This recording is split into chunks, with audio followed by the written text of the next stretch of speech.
j'ai fait la prière et à un moment donné, pendant le service, j'ai donné un message et j'ai dit que tout le monde ferme les yeux, comme je l'ai déjà fait plusieurs fois, peut-être même ici. Et j'ai dit qu'il y avait une fille dans la salle qui n'avait plus de trompe. C'était une jeune fille, j'ai donné l'âge, j'ai dit qu'elle lève sa main. Tout le monde avait les yeux fermés et personne n'avait levé la main. Après le culte, je suis allé au bureau de l'homme de Dieu qui m'avait invité. Et à un moment donné, la femme du pasteur me dit, non, il y a une soeur qui veut vous voir. Et on lui a dit que tu ne peux pas recevoir parce que tu as fini tard. Mais elle est en larmes à un niveau où il faut vraiment que tu fasses quelque chose. J'ai dit, faites entrer. Elle est entrée, effectivement. Même pour marcher, on la tenait. Elle pleurait, elle était en larmes. Elle s'est assise. J'attendais qu'elle se calme. Je lui ai dit, ma soeur, il faut te calmer, compris pour qu'on parle. Parce que tu veux me voir, il faut que tu parles au fait. Et tu dois te calmer. Plus je parlais, plus elle criait. Plus elle gémissait. Elle est même tombée à terre. Elle pleure, elle pleure. Et je me suis dit, ok, là il faut que je fasse comme si j'oublie. Et quand elle va se calmer, elle va se calmer. On est resté là. J'ai même pris mon téléphone. J'ai commencé à faire autre chose. Et à un moment donné, elle s'est calmée. Et puis elle me regarde et dit, pasteur, c'est moi la fille qui n'a plus de trompe. Et je dis, ok. Et pourquoi tu n'avais pas levé la main? Il dit, bon, j'avais honte. Et j'avais peur que quelqu'un me voie. Moi, je vis dans cette ville. J'avais peur que quelqu'un me voie. Je dis, ok. J'ai dit, bon, je veux prier pour toi. Selon ce que Dieu va me dire. J'étais déjà fatigué. Donc, je me suis dit, je prie. Et puis, on rentre. Et puis, elle me dit, non, mais je dois vous parler. Je dis, tu vas me dire quoi, ma soeur? Il dit, voici comment moi, j'ai perdu mes trompes. Je sortais avec un homme marié. Et je connaissais très bien cet homme et sa femme parce que j'allais chez eux. J'allais là-bas parce que j'étais l'amie, la copine de la petite sœur de la femme. Et donc j'allais là-bas comme allant à la maison d'une grande sœur. Et même la grande sœur considérait ça comme ça. C'est une petite sœur. Et j'ai commencé à sortir avec son mari. Mais je ne sais pas ce qui me prenait à un certain moment. J'ai commencé à jalouser ses enfants. Vous savez, quand le diable est derrière vous, il va faire de vous un petit démon alors que vous n'avez jamais été précipité. J'ai parlé. Lorsque le diable est derrière, c'est pourquoi mon frère, celui qui n'aime pas la prière n'aime pas sa vie. Lorsque le diable est derrière toi, ça veut dire qu'il va te transformer en petit démon. Toi-même tu te poses la question. Imaginez-vous une fille qui sort avec un homme marié et cet homme, c'est le mari de la grande sœur de son ami. Et quand on dit grande sœur, c'est vraiment grande sœur, hein? Mais elle ne jalouse pas la femme, elle jalouse les enfants. Et voici ce qui est monté dans son cœur. Elle me dira, j'ai commencé à travailler pour que l'argent n'arrive plus chez les enfants. Yes. Mais vous savez quoi? Elle me dit, malgré ça, j'allais toujours là-bas. Elle va là-bas, elle se met, la grande sœur qui la reçoit comme une petite sœur, elle mange ensemble, elle rit. Et c'est elle qui, elle a dit, j'ai détourné tout l'argent. À chaque fois que l'argent venait, dans un pays compliqué, hein, à chaque fois que l'argent venait, moi je devais tout prendre. Et j'avais tellement manipulé cet homme, moi-même d'ailleurs aujourd'hui je ne sais même pas comment, mais il me donnait tout, sans rien garder. Jusqu'à ce qu'un jour, son bébé était malade. Il vient, il me dit, je l'appelle, je lui dis, mais on a rendez-vous. Il me dit, aujourd'hui je ne peux pas venir, je dois aller avec ma femme, le bébé est malade, il faut que je sois avec ma femme. Elle dit, jamais, tu m'as promis que tu allais venir. Pourquoi tu vas me laisser le jour du rendez-vous? Si tu ne viens pas aujourd'hui, je te quitte. Que quelqu'un dise à un voisin, lorsque le diable est derrière. Que quelqu'un regarde un voisin et lui dise, au nom de Jésus, ça n'arrivera pas chez moi. Le monsieur, quand il entend ça, on ne sait pas ce qu'il a entendu. Tout ce qu'on sait, c'est que le diable était derrière. Les pouvoirs des familles étaient derrière. Et tu vas comprendre à la fin qui en réalité le diable voulait détruire.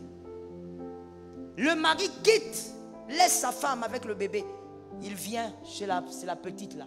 Si tu la vois, ma soeur, moi-même quand je la voyais qu'elle pleurait là, j'ai regardé, j'ai dit, oh le diable. Le gars, il vient, il reste avec elle. Il passe la nuit avec elle. La femme légitime commence à appeler. Elle appelle, le téléphone ne passe pas. Elle appelle, le téléphone ne passe pas.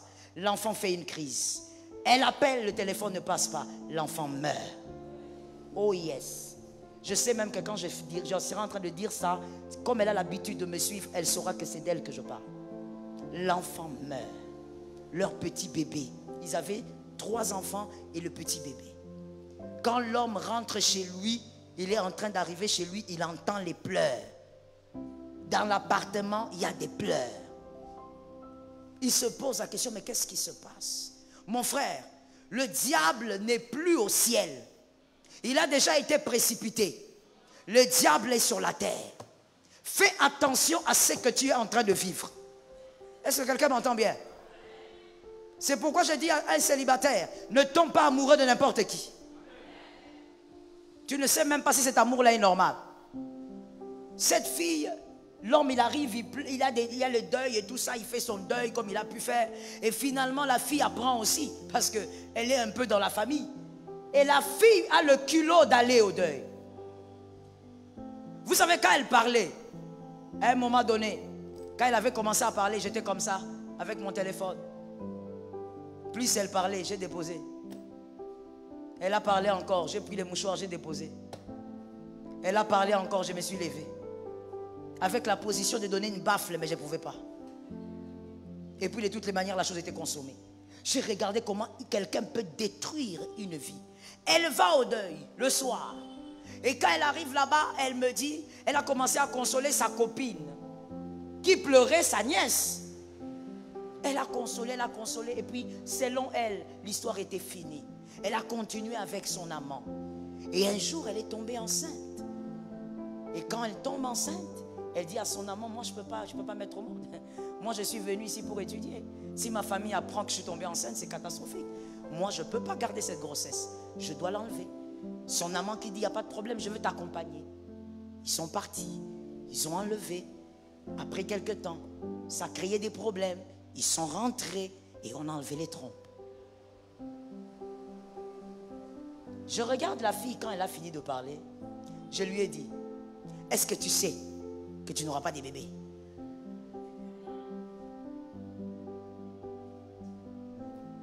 À cet endroit-là, je ne te console pas.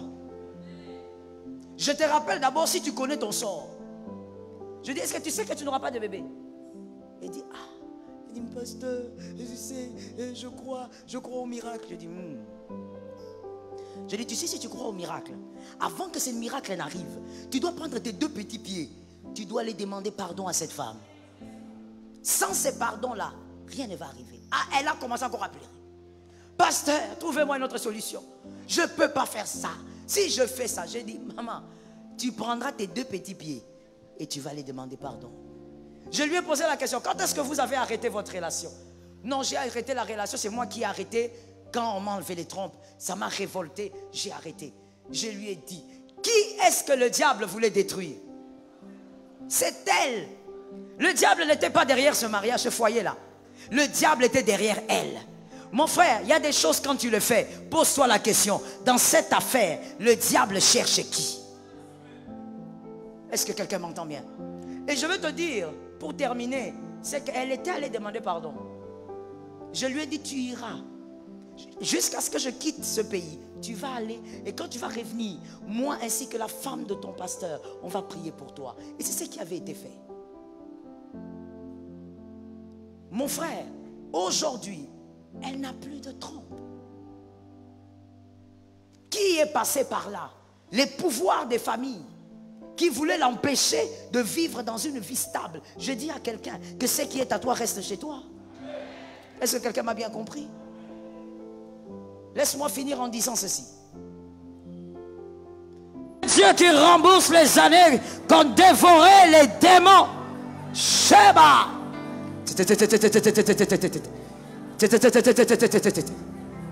Shema Irizebai. Shema, tenez-la bien. Vous êtes 2 hommes, tenez-la. Marizakai. Marizakai. Shababababos. On reste en prière avec son action de grâce. On est en prière. Ima Shababababa. Saint-Esprit, c'est aujourd'hui que tu commences. Oh oui, Saint-Esprit, c'est aujourd'hui que les chaînes tombent. Saint-Esprit, c'est aujourd'hui que tu commences. Oh Saint-Esprit, c'est aujourd'hui que les chaînes tombent. Saint-Esprit, c'est aujourd'hui que tu commences. Saint-Esprit, c'est aujourd'hui que les chaînes tombent.